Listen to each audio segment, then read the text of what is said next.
Astagfirullahaladzim, ya Allah, iki artis-artis kok ono sing operasi potong lambung barang iki.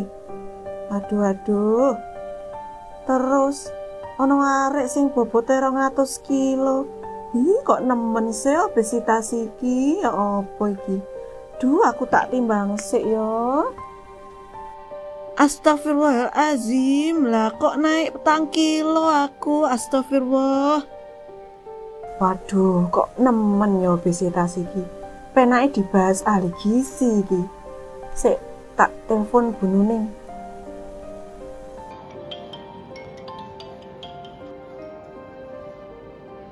Halo, Bu Nuning. Lagi sibuk ndak, Bu? Gak sih, Han? Ono apa, Han? Bu Nuning, ini loh, Bu. Saya habis baca berita, scroll. Iku artis-artis, Bu, obesitas, terus sampai potong lambung, Bu. Terus ada anak sing berarti 200 kilo. Aduh, Bu, ngeri. Dibahas di podcast, mau ya, Bu, ya? Oke, wis. Sesuk ya. Wah, makasih loh, Bu Nuning. Siap, Bu. Nggih.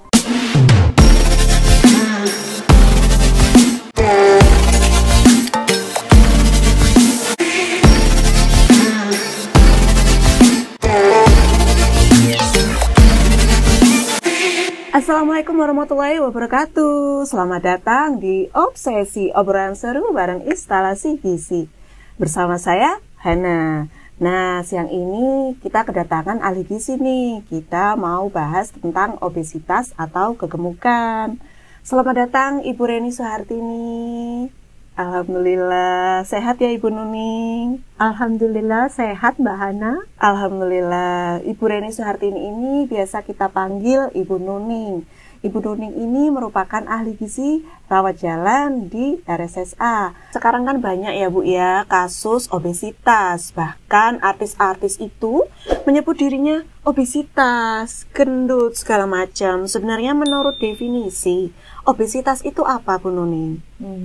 Ya Mbak Ana, obesitas itu adalah ketidakseimbangan antara asupan energi dengan energi yang dikeluarkan.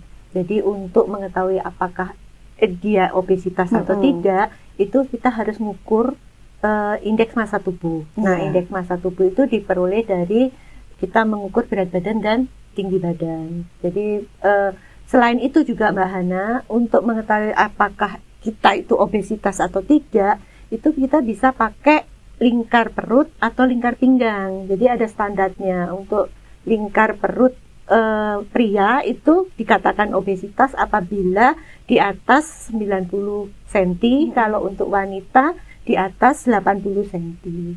Jadi kita harusnya nggak sembarangan ya Bu ya menyebut diri kita ini obesitas karena ada standarnya. Iya Mbak Hana, harus kita hitung dulu IMT dan lingkar perutnya. Nah Bu Nuning, penyebab obesitas itu kan katanya karena kebanyakan makan.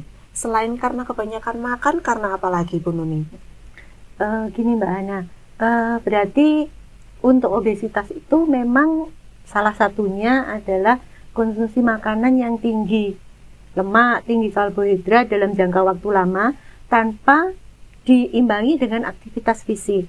Tapi nggak cuma itu aja, ada sebab-sebab yang lain seperti kelainan bawaan, kemudian konsumsi obat-obatan, juga ada karena misalkan gini nih, mood kita lagi nggak bagus ya, itu kan kadang kita akhirnya makan, lagi bete nih, makan yang banyak, itu juga salah satu penyebab dari obesitas. Wah, tentang mood ya Bu ya, berarti mood kita harus selalu bagus ini ya Bu ya. Nah Bu Nuning, kalau bicara mitos ini Bu ya, katanya obesitas itu karena genetik juga, betul nggak ya Bu? Betul Mbak Hana, salah satu dari obesitas itu karena genetik. Jadi kalau misalkan salah satu dari orang tuanya itu obesitas, peluangnya 40-50%. Sedangkan untuk kalau dua-duanya obesitas, peluangnya menjadi meningkat. 70-80%. Berarti fakta ya Bu Nuning ya. Terus ini Bu, ada yang bilang obesitas itu karena pilihan atau jalan hidup, jadi bukan termasuk penyakit. Itu termasuk fakta atau mitos? Itu termasuk mitos Mbak Hana, karena obesitas itu masuk dalam golongan disease atau penyakit, karena definisi dari penyakit sendiri adalah ketidaknormalan atau disfungsi dari sebuah organ atau sistem dalam tubuh kita. Jadi obesitas tergolong sebagai penyakit. Wah, berarti apa yang jadi omongan di luar sana itu kurang tepat ya Bu Nuning ya, bahwa obesitas itu tergolong penyakit, bukan gaya hidup. Ya. Terus ada yang bilang ini Bu, kalau obesitas atau kegemukan itu karena pola makan paginya yang kurang tepat. Itu menurut Bu Nuning bagaimana? Iya benar itu Mbak Hana, karena kalau kita melewatkan sarapan atau makan pagi, itu cenderung kita akan ngemil. Nah, ngemilnya itu bisa macam-macam, yang akhirnya tidak terkontrol, bisa menyebabkan, kalau keseringan nih ya, itu bisa menyebabkan kegemukan. Jadi, apa ya, sebaiknya kita sarapan pagi supaya kita nggak akhirnya ngemil ke makanan-makanan snack-snack, atau makanan mungkin yang padat ya, yang kalau cenderung keseringan ya, pasti akan menambah berat badan. Bisa terjadi kegemukan. Oh gitu, berarti kita harus rutin berarti ya Bu ya sarapan ya. Tadi sebaiknya seperti itu. Bu Nuning sudah sarapan? Sudah dong Mbak Hana. Alhamdulillah. Bu Nuning, ada yang bilang ya kalau orang obesitas mau turun berat badan, tapi katanya karena punya tulang yang besar, itu sebenarnya mitos atau fakta Bu Nuning? Mitos Mbak Hana, karena berat tulang itu bagian kecil dari berat badan.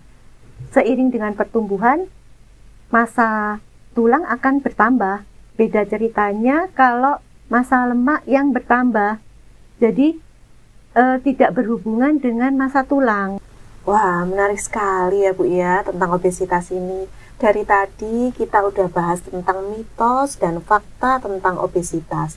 Nah, sebenarnya Bu Nuning, cara mengatasi obesitas atau kegemukan ini bagaimana? Iya Mbak Hana. Salah satu caranya dengan defisit energi atau mengurangi asupan kalori dari makanan. Bisa dimulai dari 500 kilokalori per harinya.